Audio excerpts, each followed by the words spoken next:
Friends, welcome to my YouTube channel Srishti's SST classes. हम लोग पढ़ रहे थे क्लास 10 पॉलिटिकल साइंस के चैप्टर 6 पॉलिटिकल पार्टीज के बारे में। प्रीवियस वीडियो में हम लोगों ने पढ़ा था challenges faced by political parties. मैंने टोटल 4 चैलेंजेस आप लोगों को बताया था। क्लियर? आज के इस वीडियो में हम लोग पढ़ने वाले हैं how parties B reform. Party change कैसे होगी, यानी कि पार्टी में बदलाव कैसे आएगा। क्लियर? चलिए शुरू करते हैं। Reform versus willing to reform. अब वो इंसान चेंज कैसे होगा? जब वो चाहेगा तभी तो वो चेंज होगा। तो उसी तरह से पार्टी में भी है। अगर किसी पार्टी की पॉलिसीज चेंज कब होगी? अगर वो कोई गलत काम कर रही है तो वो चेंज कब होगी? जब वो पार्टी के मेंबर्स चाहेंगे तभी ना चेंज होगी। मान लिया कि आपके पेरेंट्स, आपके टीचर्स आपको सुधारना चाहते हैं, क्या आप सुधरेंगे? नहीं। क्यों नहीं सुधरेंगे? क्योंकि आप चाहते नहीं है। अगर आप चाहेंगे तो आप सुधर जाएंगे, यानी कि आप लोगों को विल पावर उतना स्ट्रांग होना चाहिए। तो वही कंडीशन पॉलिटिकल पार्टीज के भी साथ होती है कि पॉलिटिकल पार्टीज कब चेंज होगी? जब वो खुद चेंज होना चाहेगी, जब वो खुद इच्छुक होगी चेंज होने में। क्लियर? तो इसके लिए कि पार्टी रिफॉर्म कैसे होगी, कुछ एफर्ट्स और कुछ सजेशंस दिए गए। ये कुछ एफर्ट्स हैं जो कि कंप्लीट हो चुके, यानी कि ये सारे चीज अभी फॉलो होते हैं।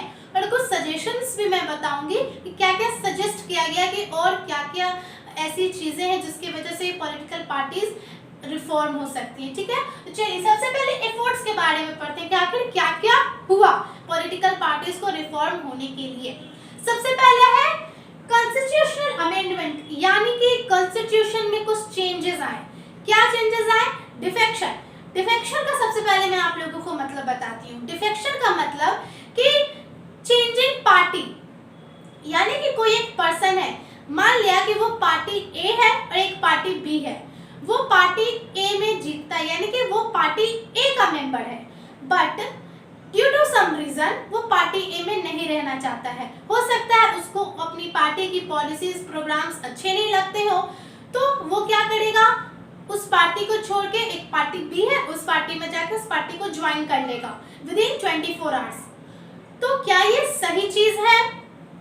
इसी चीज को रोकने के लिए एक एंटी डिफेक्शन लॉ लाया गया, यानी कि डिफेक्शन को रोकने के लिए कि उस पार्टी के जो भी एमएलएस, जो भी एमपीज हैं, अगर वो अपनी पार्टी को छोड़कर दूसरे पार्टी में जाते हैं तो उनके जो सीट है उसको कैंसिल कर दिया जाएगा।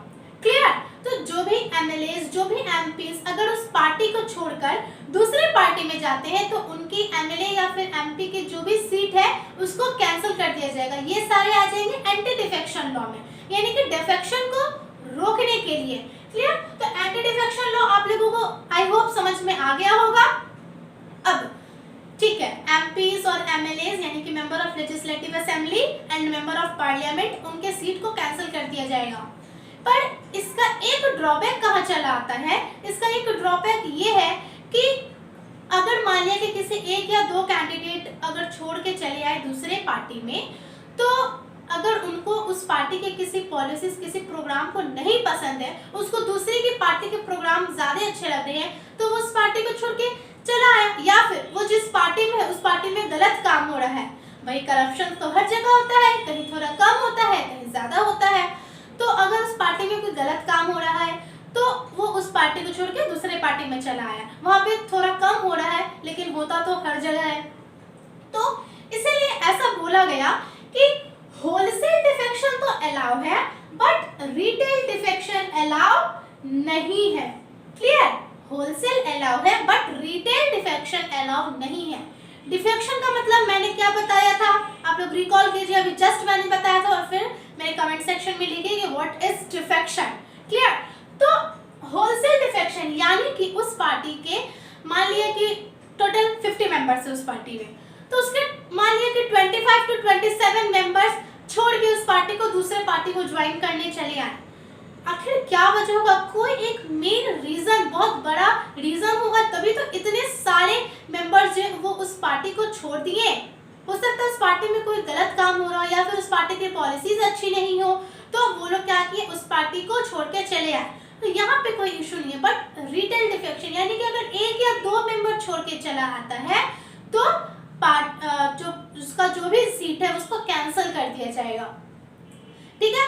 तो इसीलिए होलसेल डिफेक्शन अलाउ है बट रिटेल डिफेक्शन अलाउ नहीं है।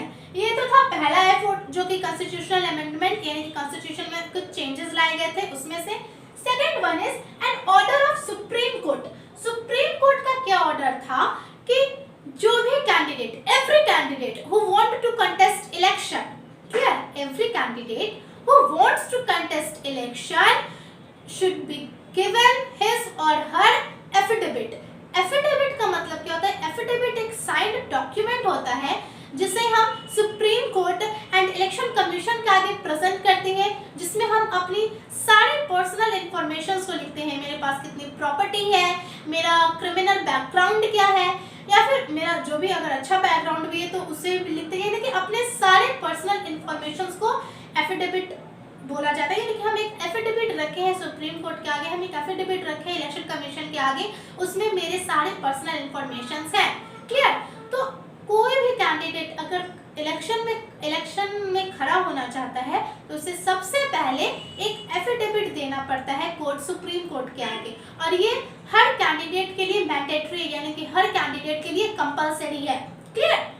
Next one is order of election commission. Election commission का जितना भी ऑर्डर होता है वो सारे पॉलिटिकल पार्टी, सारे कैंडिडेट्स को मानना एकदम कंपलसरी होता है, ये भी मैंडेटरी है। अब इसमें क्या बोला गया कि mandatory for political parties to hold their organisational election and file their income tax returns. चलिए, अच्छा एक और बात कि जो सुप्रीम कोर्ट का ऑर्डर रहता है हम लोग एफिडेविट चलिए दे देते हैं, क्लियर। तो इसका ड्रॉबैक क्या है कि कोई भी कैंडिडेट अगर अपनी एफिडेविट देता है उसमें वो सही लिखे या गलत लिखे, उसको वो लोग दोबारा चेक नहीं करते हैं। बहुत सारे लोग, अगर हो सकता है बहुत सारे लोग करते हैं कि अपने इंफॉर्मेशन, कुछ गलत इंफॉर्मेशन डाल देते हैं। अगर उसका कोई क्रिमिनल बैकग्राउंड है तो उसको छुपाने के लिए कुछ अच्छा बैकग्राउंड डाल देते हैं। तो सुप्रीम कोर्ट क्या करती है कि उसको रीचेक यानी कि उसको चेक नहीं करती है कि वो उसका जो भी इंफॉर्मेशन है वो सही है या गलत है। तो यहाँ पे इसका एक ड्रॉबैक आ जाता है, क्लियर। नेक्स्ट है ऑर्डर ऑफ इलेक्शन कमीशन में कि सारे पॉलिटिकल पार्टी को ये मैंडेटरी है, ये कंपलसरी है कि वो इलेक्शन को कंटेस्ट करने से पहले या फिर इलेक्शन को कंटेस्ट करने में वो अपना इनकम टैक्स रिटर्न करें और ऑर्गेनाइजेशनल इलेक्शन करवाएं, क्लियर। तो लेकिन क्या होता है, कभी कभी क्या होता है कि ये सारे जो है organisational elections, income tax return या फिर एफिडेविट, ये सारे सिर्फ एक फॉर्मेलिटी बन के रह जाती है, यानी कि ऐसा कुछ होता नहीं है, केवल फॉर्मेलिटी में ये सारे काम किए जाते हैं, कोई रीचेकिंग नहीं, कोई चेक एंड बैलेंस का रूल यहाँ पे फॉलो नहीं होता है, ठीक है। तो ये सारे कुछ एफर्ट्स थे जो कि पॉलिटिकल पार्टी को रिफॉर्म करने के लिए लागू किए गए हैं। नाउ अब कुछ सजेशंस हैं जो कि पॉलिटिकल पार्टी को रिफॉर्म करने के लिए बताए गए हैं, कुछ कुछ पॉइंट्स सजेस्ट किए गए हैं। वो सारे क्या है? तो a law should be made to regulate the internal affairs of political parties, यानी कि पॉलिटिकल पार्टीज के लिए कंपलसरी है कि वो लोग अपना एक रजिस्टर मेंटेन करें जिसमें वो लोग अपने सारे मेंबर्स का रिकॉर्ड रखें और वो लोग अपना खुद का कॉन्स्टिट्यूशन फॉलो करें, क्लियर। तो ये एक सजेशन दिया गया। नेक्स्ट सजेशन क्या दिया गया कि पॉलिटिकल पार्टीज को ये भी मैंडेटरी है कि वो मिनिमम सीट अबाउट 1/3 सीट वो लोग विमेन कैंडिडेट के लिए रिजर्व्ड रखें, यानी कि वो लोग विमेन कैंडिडेट को about 1/3 of total seats provide करें, clear. Next is there should be state funding election. State funding election होना चाहिए। अगर कहीं पे कोई पार्टी एकदम रिच है, बहुत अमीर है, तो उसके पास तो बहुत सारे पैसे हैं इलेक्शन को कंटेस्ट करने के लिए। ये भी तो है कि कहीं पे कोई पार्टी बहुत ही पुअर यानी कि उसके पास ज्यादा पैसा नहीं है इलेक्शन कंटेस्ट करने के लिए, तो वैसे पार्टी को स्टेट यानी कि गवर्नमेंट जो है वो पैसे जो है वो फंड प्रोवाइड करवाएगी इलेक्शन को कंटेस्ट करने के लिए, क्लियर। तो एक सजेशन ये भी दिया गया। एंड रोल ऑफ पीपल, ये तो बहुत ज्यादा इम्पोर्टेंट है।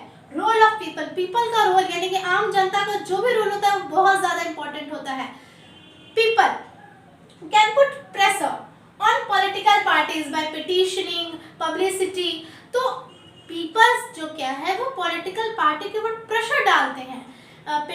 दायर करके, पब्लिसिटी करके, एजिटेशन करके, ये सारे से करके, यानी कि अब लोग चल रहे हैं और अगर बहुत सारे, मानिए कि बहुत सारे कूड़ा जो है वो रोड पे ऐसे ही फेंका हुआ है, बहुत सारे गार्बेज है, तो गार्बेज का एक पहाड़ बनाया हुआ है, तो लोग क्या बोलेंगे अगर कोई रोड क्रॉस कर रहा है, इतना गंदा है, गवर्नमेंट ध्यान नहीं देती है। आप लोग कहाँ जा रहे हैं? कुछ लोग क्या, मैक्सिमम लोग क्या करते हैं कि अपने घर से निकलते हैं और अपने घर के, अब उसके घर के जितने भी गार्बेज होते हैं, किचन वेस्ट होते हैं, वो सारे डायरेक्ट रोड पे ऐसे ही फेंक देते हैं। आप लोग भी तो समझिए, गवर्नमेंट अगर कहीं पे डस्टबिन लगाई है तो कुछ सोच के लगाइए कि हमारा जो भी स्ट्रीट है, हमारा जो भी रोड है वो गंदा ना हो।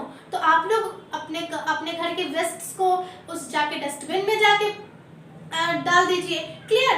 तो ठीक है, पीपल पॉलिटिकल पार्टी के ऊपर प्रेशर डाल रही है, पर पीपल खुद कहाँ जा रही है? अगर पीपल को सच में रिफॉर्म चाहिए पॉलिटिकल पार्टी के अंदर, तो वो लोग जाए और पॉलिटिक्स में पार्टिसिपेट करें।